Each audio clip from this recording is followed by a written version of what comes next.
परम भगवान श्री हरि की विशेष कृपा आपके और आपके परिवार पर बनी रहे और आप उनकी कृपा से भगवान श्री कृष्ण की शुद्ध भक्ति प्राप्त करें, ऐसी प्रार्थना हम करते हैं। फाल्गुन मास के कृष्ण पक्ष में आती है एक विशेष एकादशी, जिसे कहते हैं विजया एकादशी। इस एकादशी का पालन करके मनुष्य अपने समस्त पूर्व जन्म के पापों का नाश कर लेता है और अपने आध्यात्मिक भक्ति पथ में अग्रसर हो सकता है। इस जन्म में उसके समस्त भौतिक इच्छाएं और मनोरथ पूर्ण होते हैं और मृत्यु के समय वह परम आध्यात्मिक लोक को प्राप्त कर लेता है। इस एकादशी का निष्ठा पूर्वक पालन करने से मनुष्य इस भव सागर के बंधन से सदा सदा के लिए मुक्त हो जाता है और परम भगवान श्री कृष्ण की शुद्ध भक्तिमय सेवा प्राप्त करके उनके धाम को चला जाता है। यह वही विजया एकादशी है जिसका पालन स्वयं भगवान श्री रामचंद्र ने किया था और उसके पुण्य प्रभाव के स्वरूप उन्होंने महापराक्रमी रावण का वध किया था और माता सीता को पुनः प्राप्त किया था। तो चलिए इस परम पावन और मंगलकारी विजया एकादशी के दिन हम उससे जुड़ी हुई एक पौराणिक कथा का श्रवण करते हैं।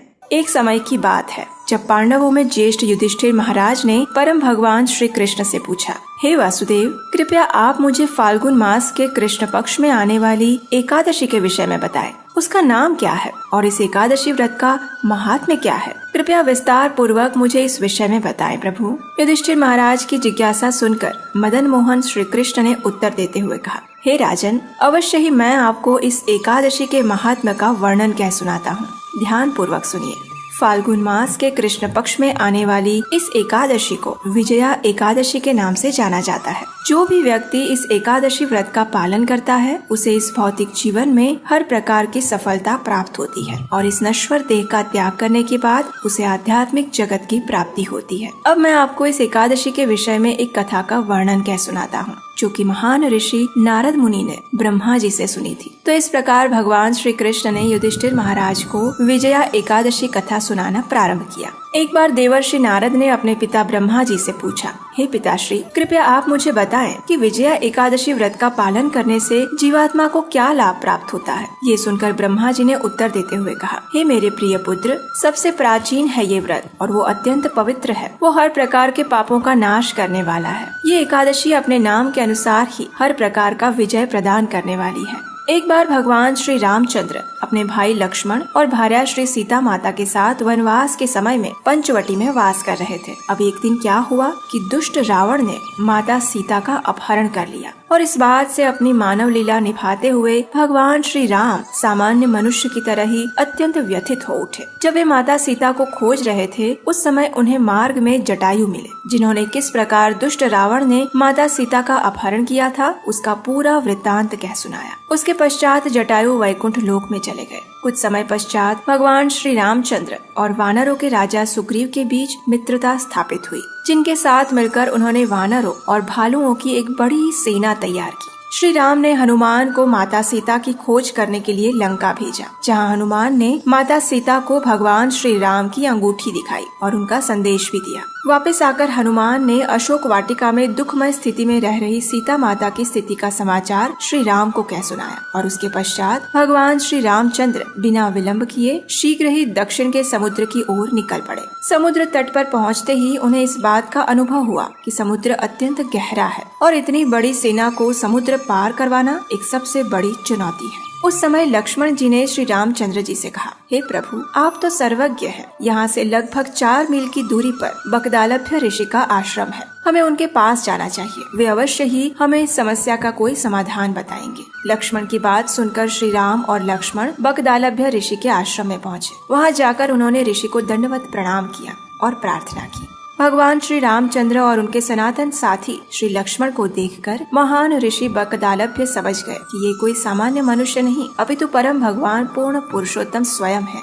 उन्होंने श्री राम को संबोधित करते हुए कहा, हे पुरुषोत्तम, आप मेरे जैसे तुच्छ मानव की कुटिया में किस प्रयोजन से पधारे हैं? मैं आपकी किस प्रकार सेवा कर सकता हूँ? प्रभु श्री राम ने उत्तर देते हुए कहा, हे ऋषि श्रेष्ठ, मैं यहाँ इस विशाल समुद्र के उस पार स्थित लंका नगरी पर आक्रमण करने और मेरी पत्नी सीता का अपहरण करने वाले दुष्ट रावण का संहार करने के लिए आया हूँ। मेरे साथ मेरे वानरों की सेना भी है। कृपया आप हमारा मार्गदर्शन करें कि किस प्रकार हम इतने विशाल योजन लंबे अम्बुधि को पार कर सकते हैं। बगदालभ्य ऋषि ने कहा, हे श्री राम, मैं आपको एक ऐसे व्रत के विषय में बताऊंगा जिसका पालन करके आप रावण के ऊपर अवश्य विजय प्राप्त कर पाएंगे और आपकी कीर्ति पताका 10 दिशाओं में लहराएगी।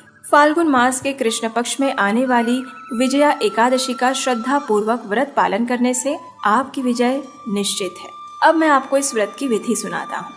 दशमी के दिन सोने, चांदी, तांबे अथवा मिट्टी का एक कलश स्थापित करके उस कलश को जल से भरकर आम के पत्तों से उसे सजाएं। उसके ऊपर भगवान नारायण के सुवर्ण विग्रह की स्थापना करें। सप्त धान्य का आसन बनाकर उस पर इस कलश को स्थापित करें और अगले दिन विजया एकादशी पर प्रातः ब्रह्म मुहूर्त में स्नान इत्यादि से स्वच्छ होकर इस कलश की पुनः स्थापना करें। फूलों की माला और चंदन के लेप से उसे सुशोभित करें। कलश के ऊपरी हिस्से में अनार, नारियल और जौ रखें। अब पूर्ण भक्ति भाव और प्रेम पूर्वक इस कलश रूपी विग्रह की पूजा करें। उसे धूप, दीप, चंदन, फूल और प्रसाद अर्पित करें। एकादशी के दिन संपूर्ण समय उसके सामने बैठकर हरि कथा का पठन और श्रवण करें। रात्रि में भी उसी स्थान पर जागरण करें। दूसरे दिन प्रातः उस कलश को किसी पवित्र नदी या जलाशय के समीप स्थापित करें और विधि पूर्वक पुनः उसकी पूजा करें। उसके पश्चात सुपात्र ब्राह्मण को इस कलश और उस पर रखे हुए नैवेद्य का दान दें। इसके साथ साथ आप अन्य अनेक प्रकार के दान भी दे सकते हैं। इस प्रकार विधि पूर्वक विजया एकादशी व्रत का पालन करने से आपकी विजय